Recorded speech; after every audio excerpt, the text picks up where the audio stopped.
specialister. Hey, so I've written a mailing list manager because that's a sensible thing to do for normal people. Piece of history. Once upon a time, we had Siesta. It exists, it runs, it works. I was running 3 mailing lists with about 10, 20 people each. It just worked. It was written by Richard Clam, Stephen Wistow, and Greg McCarroll in 2003, I think.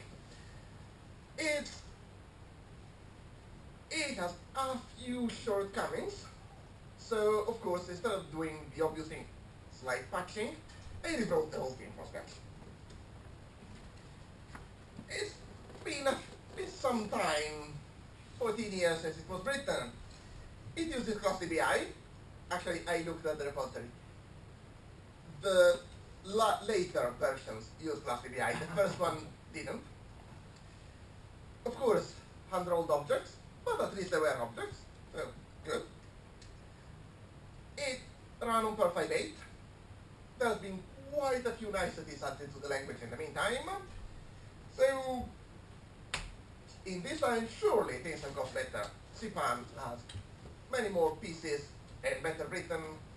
Perl 5.24 has all sorts of nice new features and syntax and things. So, can I do it better? The basic structure is to have a plugin style. Plugin system. The style is a thing that I found works pretty well for me, is to have a very simple base class that is copied code from the actual program, is the main entry point. It takes the incoming mail, it converts it into a message. The nomenclature, a message is a mail with an envelope. And then for each message is sent. That's a mailing list. Provide all the extension points that are needed. For example, the band takes the return path and the subscriber to send it to. Have the envelope. So just put in an envelope with all the addresses, pass it to the MTA and see what happens. No more than that. So keep the core minimal. Don't go factoring things above reason. And then apply traits or roles. I seem to gather that the convention now is to call them roles when they're applied at compile time and traits when they're applied later, but it's the same thing. These are the roles that I have written, which essentially map one-to-one to the things that Siesta does, because I wanted to write the same thing. Important detail, try to avoid cross-trait dependencies, because if you've got two roles that need to interact in some way, you're probably doing it wrong. Because roles are supposed to be independent unit of behaviors, they're supposed to be able to apply in whatever order, and if there's some cross dependencies, things are weird. So, saying that one role needs another, not a problem. The object system supports that, it just gets applied together, it works. Saying that the moderation plugin requires that the debouncing plugin is applied, I think before, so it goes inside. Yeah, no, that is a bad idea. I have not found a way of avoiding it. If people have ideas, grab me during the interval or later. So, to drive the whole thing, I discovered AppSpec. These days, to do command line applications, and I mean in this manager, at some point is a command line application, I'm using either get-off-the-long descriptive for simple things, 1 or 2 page script. For more complicated systems, this is my tool of choice. it takes a data structure that describes the input options, the command line options. You say my program name is Sietima, it has a description, it has a bunch of subcommands in the sense that either subversion or all those do. And when you try to execute that command, call that method. Since it's a data structure, I can modify it in plugins or roles. I can just say, yep, take whatever spec was already there and then add another subcommand which calls that method and has a parameter which is called mail ID is required. And if people press tab where a mail ID would be required, call that method and match against whatever it returns.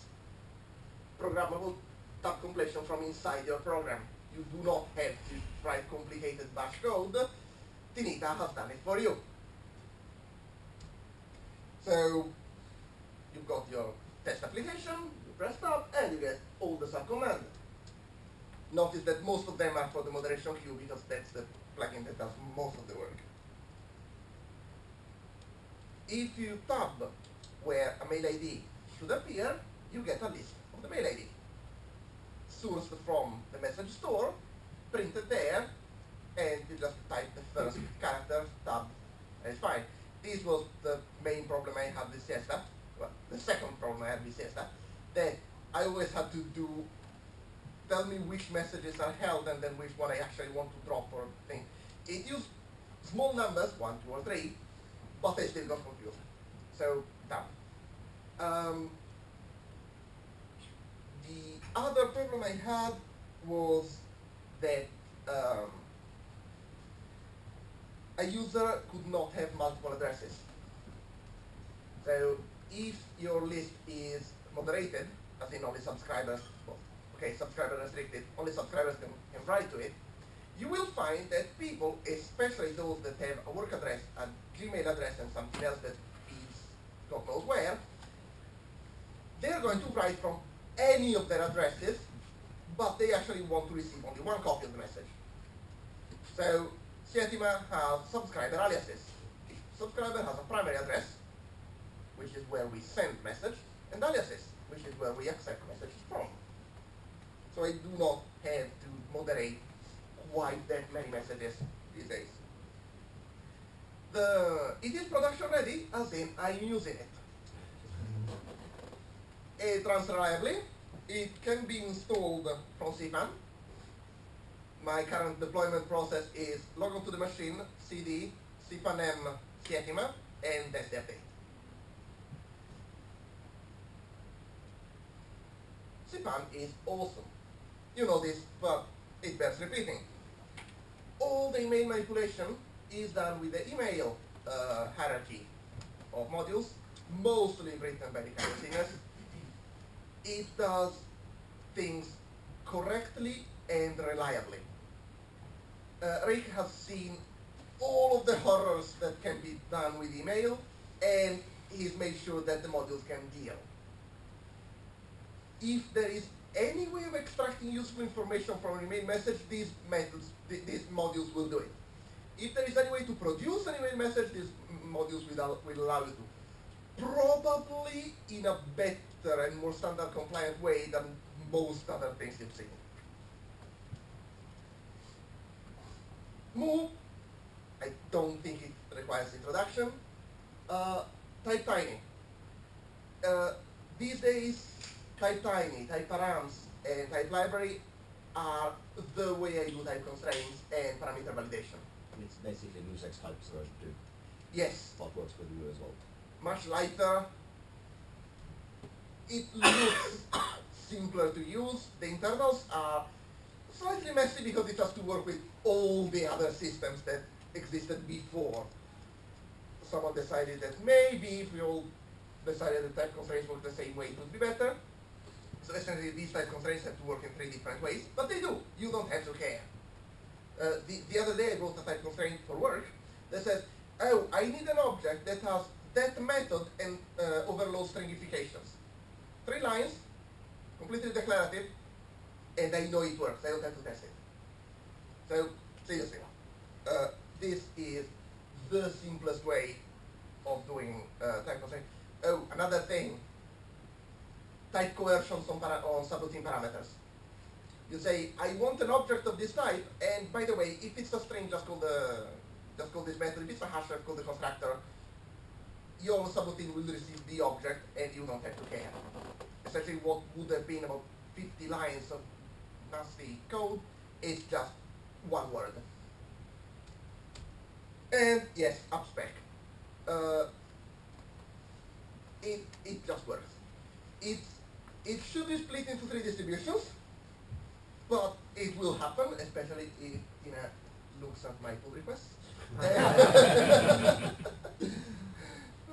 But yeah, don't be scared by the fact that it pulls in YAML. You don't have to use YAML. The way Tina uses it is by having all the spec data structure in a file, in a YAML file, then load it. I found it easier to just build the data structure in Perl. It doesn't matter. Frankly, if it's a data structure in RAM or serialized, okay, a hash. And testing, because of course we all like tests. Sietima has, I think, complete test coverage. All branches are checked, apart some error handling. But frankly, if there's an error, it can just explode, and then you may retry the message later. I don't care. Test 2 is the new family. It is the old test more, test simple, test builder have been re-implemented in terms of test 2. You don't have to care, but if you would like to see a different infrastructure for building and tests and building test tools, you should probably look at test 2 because I find it a bit nicer. By the way, if the budget comparator doesn't work, it's my fault. I wrote it, and the first version was completely broken. It went out and nobody noticed until a week later. Right. So apart from that, the rest works. It's not me. And that's all. Thank you. Questions, whatever.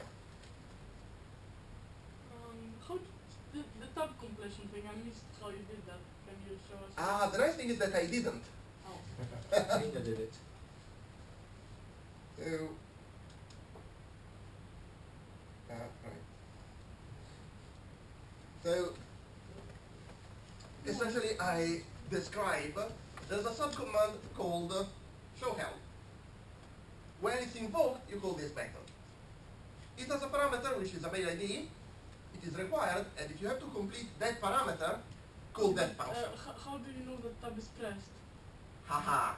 So, upspec gives you a meta subcommand. Upspec. Yes, upspec gives you a meta subcommand that when you invoke it, it can produce a bash script which contains a function that hooks into the programmable completion, and then it knows when to call back to the Perl object to get the data out. Oh, you're cheating with bash. Yes, of course. But you don't have to do the cheating. The cheating is all hidden. No, it's fair, no. You declare what you need, and then the code does it for you, and in 2 lines you've got full programmable completion doing whatever you need. Anyway.